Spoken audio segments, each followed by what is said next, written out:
Mesdames et messieurs, bienvenue à ce nouveau numéro de votre émission Version des faits.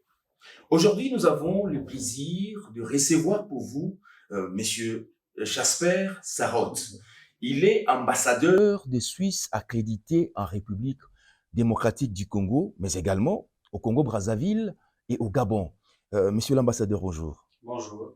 Est-ce que vous pouvez nous expliquer en clair comment faites-vous pour concilier les relations bilatérales entre la République démocratique du Congo et la Suisse, les Congo-Brazzaville et la Suisse, et les Gabon et la Suisse? Écoutez, c'est vrai qu'à première vue, on dirait que c'est beaucoup. De l'autre côté, vous savez, je suis originaire d'un petit pays géographiquement, donc on n'a pas des ambassades dans tous les pays, donc ça fait qu'on a aussi besoin parfois d'avoir des accréditations à côté. Donc on a résidence ici à Kinshasa et je fais régulièrement des voyages aussi à Brazzaville et à Libreville pour essayer de soigner aussi les relations bilatérales avec ces deux pays. Mais je suis tout d'abord résident ici à Kinshasa et c'est aussi donc la majorité de mon travail qui se concentre sur la RDC. Sur la RDC, nous voulons savoir justement, est-ce que les relations bilatérales entre la Suisse, votre pays, et la RDC sont au beau fixe? Écoutez, je pense que c'est des très bonnes relations, des relations d'amitié, des relations qui existent depuis l'indépendance de votre pays. C'est depuis plus de 60 ans qu'on a déjà une ambassade dans le pays. Ça fait une trentaine d'années qu'on a une coopération bilatérale très pointue ici en RDC, qui est aujourd'hui un pays prioritaire pour l'aide au développement suisse. Et en même temps, on a aussi encore une présence sur le terrain pour vraiment être aussi proche des bénéficiaires. Et on a fêté il y a 2 semaines les 15 ans de la coopération suisse en RDC aussi. Vous avez fêté la coopération suisse en RDC. Mesdames et messieurs, sachez que parmi les points clés des dites relations bilatérales, il y a l'aide au développement, la promotion de la paix et des droits humains, l'aide humanitaire, la coopération économique et la coopération dans les domaines de l'éducation et de la formation. Il est 5 heures du matin à Bunyakiri, une entité territoriale située à l'extrême nord de la province Sud Kivu, à seulement 72 km de la ville de Bukavu, en République démocratique du Congo. Mwinja et ses voisins arrosent leur jardin potager afin de lutter contre la malnutrition chronique, un mal qui ronge de l'intérieur leur communauté. Sur une population estimée à 250 630 personnes, plus de 51% sont des enfants et des adolescents. Et parmi eux, 7 sur 10 enfants souffrent du retard de croissance. Ule wa mbele nilimzalaka alikuwa na vilo mbili. Kisha akikufaka. Nikibebaka mimba ya huyu. Bakianza tupatia sasa ile mabunga. Tukaanza kunywa. Na niko na mimba ya huyu. Sasa nilizalaka huyu. Nikimzala na vilo 3 na grama 200.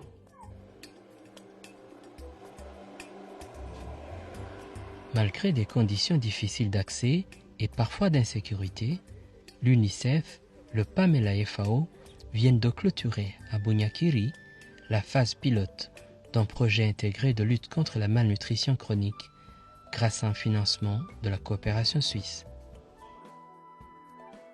Les activités de ce projet ont couvert essentiellement 3 composantes: des interventions spécifiques ou directes de nutrition, l'amélioration de la production agricole et la sécurité alimentaire, et enfin le WASH, qui a consisté en l'accroissement de l'accès à l'eau potable et l'adoption de bonnes pratiques. Parlons de la promotion de la paix et des droits humains. La RDC est candidat au Conseil des droits de l'homme des Nations Unies et au Conseil de sécurité de l'ONU. Est-ce que la Suisse est prête à apporter son soutien à la RDC? Écoutez, je pars du principe que oui. Il y a toujours dans ces instances multilatérales, le pays candidat demande toujours le soutien afin d'être soutenu dans le vote de ses pays amis. Donc je pars du principe qu'aussi la Suisse recevra, le moment venu, la candidature officielle de la RDC. Et c'est à ce moment-là qu'on en prend en considération les pays qui sont candidats. La Suisse est actuellement au Conseil des droits de l'homme, la Suisse est actuellement au Conseil de sécurité des Nations Unies, Et je sais qu'on a aussi bénéficié du soutien de la RDC dans le temps. Donc, en gros, entre pays amis, on essaie toujours de se soutenir aussi pour les candidatures mutuelles.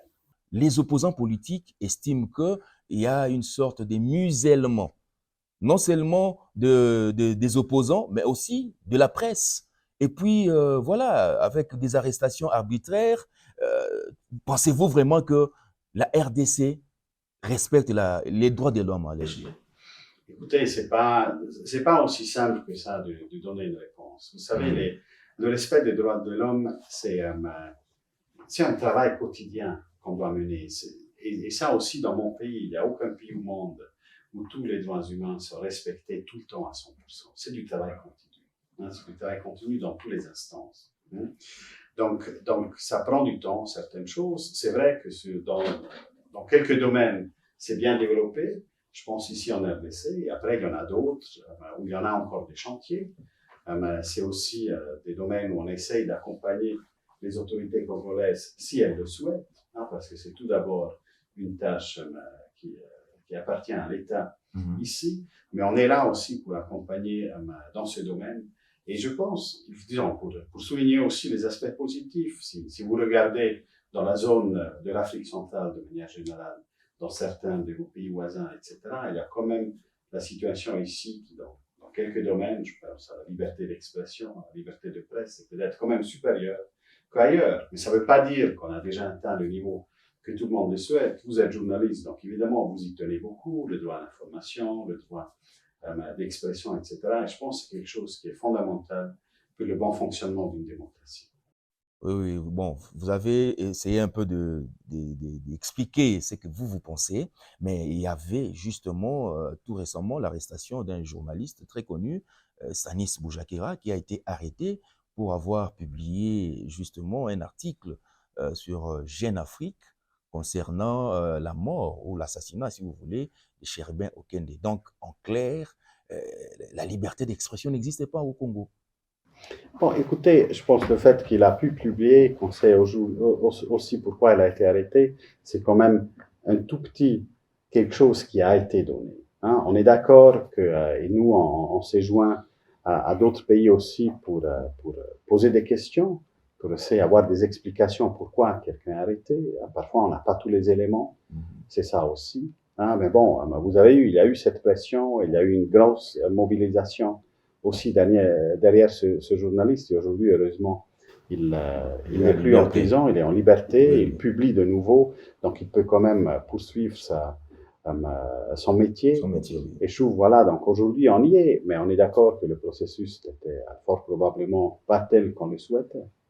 Au sujet de la coopération économique, la Suisse s'est investie dans le secteur agricole et forestier.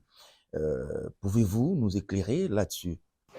Écoutez, alors c'est plutôt des niches où on travaille dedans. Si on parle de nos priorités, elles sont plutôt dans la gouvernance, dans la santé et dans la formation professionnelle. Mais bien sûr, il y en a des projets qui sont aussi liés au développement agricole, hein, notamment là où nous on a le focus. On a aujourd'hui un focus notamment sur 3 provinces, sur l'Ituri, le Nord Kivu et le Sud Kivu. Et là, on a aussi des projets liés à l'agriculture qu'on soutienne. Et pas seulement dans ces provinces, mais l'important, c'est aussi l'échange entre les provinces, mais aussi l'échange avec les pays voisins. Parce que si vous connaissez votre pays, très bien aussi au niveau de l'Est, vous savez qu'au quotidien, les échanges entre les hommes et les femmes, ils sont très, très multiples. L'économie, elle tourne notamment grâce aussi à ce commerce transfrontalier. Et ça peut être toujours aussi un vecteur de paix, en quelque sorte. Donc, dès qu'on est obligé de vivre ensemble, d'échanger de la nourriture, de faire du commerce, etc. Ça peut contribuer aussi à une paix dans la région. Donc aussi le développement agricole, évidemment, dans cette perspective-là, c'est une priorité. Et en parlant de la coopération dans le domaine de l'éducation, combien de bourses d'études avez-vous déjà accordées aux étudiants congolais pour l'année 2023-2024? Alors, pour l'année 2023-2024, je pense qu'il y a un seul Congolais qui est parti avec une bourse de la Confédération, mais il ne faut pas oublier qu'il y en a aussi des universités et des fondations suisses qui accordent aussi des bourses. Ok. Et on a beaucoup d'étudiants congolais qui sont en Suisse parce qu'ils ont de la chance d'être originaires d'une famille qui peut se permettre aussi d'envoyer ses enfants en Suisse pour faire des études. Mais dans le passé, il y en a eu, je dirais, des centaines, parce qu'il y a même une association des anciens de Suisse ici au Congo, où il y en a, ils ont dans l'association, je pense, 120, 150 membres. Donc, il y a beaucoup de Congolais qui ont fait déjà des études en Suisse, une grande partie aussi avec des bourses. Et c'est un réseau très, très intéressant aussi pour moi en tant qu'ambassadeur, parce que c'est souvent des meilleurs ambassadeurs de mon pays ici, parce que tout d'abord, ils ont plus de crédibilité, parce qu'ils sont congolais.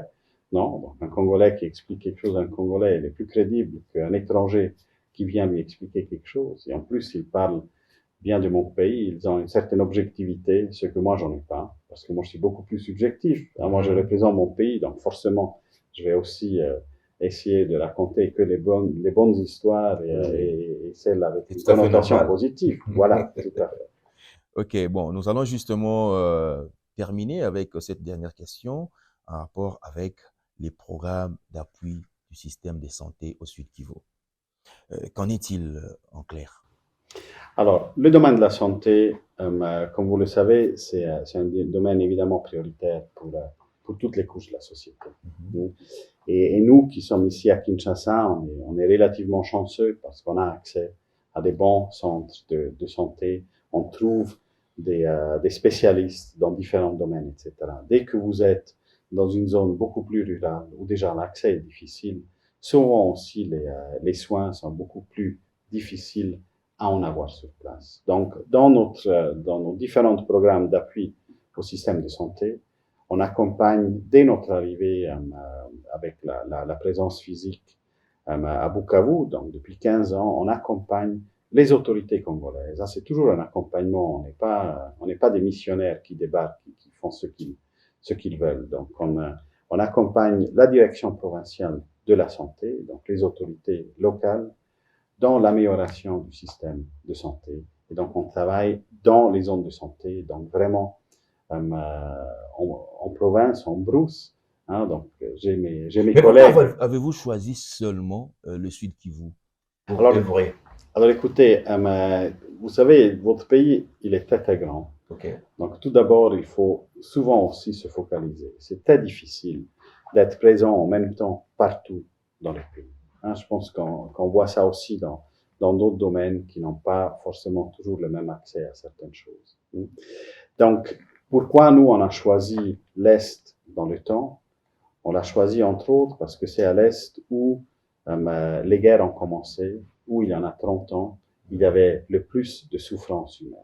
Le tout premier aide de la Suisse ici au pays, c'était de l'aide humanitaire. C'était les victimes des différentes guerres qu'on a accompagnées, on a sauvé des vies. Avec le temps, vous commencez par l'aide humanitaire. Dès que vous arrivez à sauver des vies, à créer des cadres dans des camps de déplacés internes, disons au moins vivables, même si personne y veut rester, la prochaine étape, c'est de passer à l'aide au développement. Okay. Parce que l'aide au développement, elle est beaucoup plus pérenne que l'aide humanitaire. L'aide humanitaire n'est pas pérenne en soi. Non? Et donc, c'était simplement une conséquence logique de rester là où on a déjà travaillé et de continuer à faire le travail. Parce que c'est que dans la durée où on arrive vraiment à avoir des résultats. Donc, c'est à cause de ça qu'on est resté sur cette zone. Et encore aujourd'hui, si vous regardez le nombre de déplacés internes dans le pays, le nombre le plus conséquent, le plus de victimes de guerre, jusqu'à aujourd'hui, ça reste l'Est. Je ne veux pas dire avec ça qu'il n'y en a pas des priorités ailleurs dans le pays. Et il y a certainement aussi une injustice, parce qu'il n'y en a pas toutes les provinces qui bénéficient de la même manière du soutien étranger, mais aussi du soutien du gouvernement. Une ville comme Lubumbashi ou Goma, elle est beaucoup plus développée que Mbujimai ou Kisangani, où on ne parle même pas de Gbadolit ou de Luja, ou je sais pas où, mais donc c'est beaucoup plus compliqué. Non, donc voilà. Mais là aussi, on essaie de travailler main dans la main avec les autorités, aussi pour assurer qu'un maximum de Congolais sont aussi au bénéfice de ce qui est fait au pays. Mais il y a aussi ces problèmes liés à l'insécurité qui, d'ailleurs, écument la partie est de notre pays. Est-ce que vous travaillez paisiblement avec cette situation sécuritaire qui se présente dans la partie est du pays? Écoutez, on ne travaille pas paisiblement parce que la paix, elle n'est pas là, non? Donc évidemment, la situation dérange beaucoup pour travailler de la manière telle qu'on le souhaite. Et on est tout à fait d'accord que si on arriverait à avoir la paix sur tout le territoire de la RDC, ça permettra aussi le développement. Donc c'est évidemment une des clés pour pouvoir développer et améliorer les conditions de vie, notamment de la population à l'Est, c'est de trouver la paix. Et la paix, on la trouve que par un dialogue politique, et on la trouvera pas à travers la guerre. La position de la Suisse en rapport avec l'agression rwandaise, tout le monde en parle. Et quelle est la position de votre pays? Alors la position de la Suisse est très claire, vu qu'on est depuis 1 an et demi au Conseil de sécurité des Nations Unies en tant que membre non permanent. On était aussi régulièrement, on a eu l'occasion de nous exprimer dans cet organe qui en gros a en charge d'être un peu le grand médiateur de paix dans le monde. Donc la Suisse, depuis son adhésion au Conseil de sécurité des Nations Unies, a toujours condamné le Rwanda, le soutien du Rwanda au M23. On était très clair et on n'a jamais adapté notre position sur ça parce que voilà, on a vu sur les faits qu'est-ce qui se passe. Mais en même temps aussi, on sait qu'il y a aussi les FDLR qui sont soutenus par les FARDC ici. Il y en a d'autres groupes armés qui collaborent aussi avec les autorités officielles ici. Et ça, c'est aussi quelque chose qu'il faut que ça arrête. Il y a des deux côtés. On reste d'accord que l'agresseur est le Rwanda, mais de manière générale, il y a des deux côtés du travail à faire. Et je pense que c'est la pierre à l'édifice que tout le monde doit y apporter, vraiment pour aussi arriver là. On salue le cessez-le-feu qui a été négocié le 30 juillet à Luanda, qui est entré en vigueur le 4 août. On espère vraiment que ça permet à préparer le terrain pour ensuite, une fois qu'il n'y a plus voilà, des agressions ouvertes, etc., qu'on puisse aussi passer au dialogue et essayer de trouver ensemble des solutions. Est-ce que vous aimez aussi la cuisine congolaise? Alors, j'aime aussi la cuisine congolaise. Okay. Vous savez, moi je dis j'ai le plus beau métier du monde. J'espère que vous prétendez ça de vous-même aussi. Mais moi je suis très content avec ce que j'ai fait et en tant que diplomate, j'ai le privilège de rencontrer beaucoup de Congolaises et de Congolais. Et pour moi, ce qui me marque toujours le plus dans les relations entre nos pays, c'est les relations humaines. Non? Donc je pense si on est curieux, si on est ouvert, si on aime bien rencontrer des gens de toutes les couches de la société, s'y intéresser aux gens, essayer d'échanger et de partager, voilà, d'une manière honnête et sincère, ce qu'on pense. Je pense qu'on peut assez facilement, mutuellement se respecter beaucoup et peut-être s'aimer aussi. Donc, je pense que c'est tout d'abord ça. Donc, j'adore la cuisine congolaise, mais je préfère les Congolaises et les Congolais de manière générale parce que c'est tout d'abord les humains. Après, si la nourriture va avec, alors. Moi, j'ai pensé peut-être que vous, de votre côté aussi, vous avez déjà goûté à la cuisine congolaise. Évidemment, j'ai déjà goûté à la cuisine congolaise, mais ici à Kinshasa, mais aussi quand j'étais en mission. Ça fait tout à fait partie de la découverte d'un pays. Vu que vous regorgez 55% des ressources d'eau du continent africain, on en trouve beaucoup du poisson excellent, le liboké qui est préparé d'une manière délicieuse. J'adore le fondue aussi, chikwan, foufou, voilà, à tout moment. Donc, évidemment, on mange quand on peut et si on a des produits du terroir préparés sur place, etc., ça fait toujours un grand plaisir. Nous vous disons merci beaucoup, Monsieur Jasper Sarotte, de nous avoir accueillis en Suisse, parce que nous sommes à l'ambassade de la Suisse. Tout à fait, vous êtes en quelque sorte en Suisse, mais vous savez, vous avez même 2 endroits chez vous au pays qu'on nomme aussi la Suisse de la RDC, non? Si je pense à Massissi, Massissi, ou à Bukavu aussi. Oui. Souvent, on dit aussi que c'est la Suisse de la RDC. Oui. Donc, voilà, au paysage. Donc, vous voyez, la beauté de la nature. Ça, je pense que c'est ça l'association, souvent, non? On a de la chance d'avoir un pays qui est apparemment réputé pour sa beauté, non? Et donc, mais on trouve de la beauté partout sur cette planète. Et la RDC a plein d'endroits aussi qui sont magnifiques, il y a un potentiel énorme aussi, je pense, d'un point de vue touristique. Donc voilà, donc on trouve la Suisse aussi à l'est si on la cherche, mais aujourd'hui vous l'avez trouvée ici à Kinshasa. Je suis très content de vous avoir un tout petit peu en Suisse aussi. Merci beaucoup de nous avoir suivis et bonne suite des programmes sur votre chaîne. Au revoir.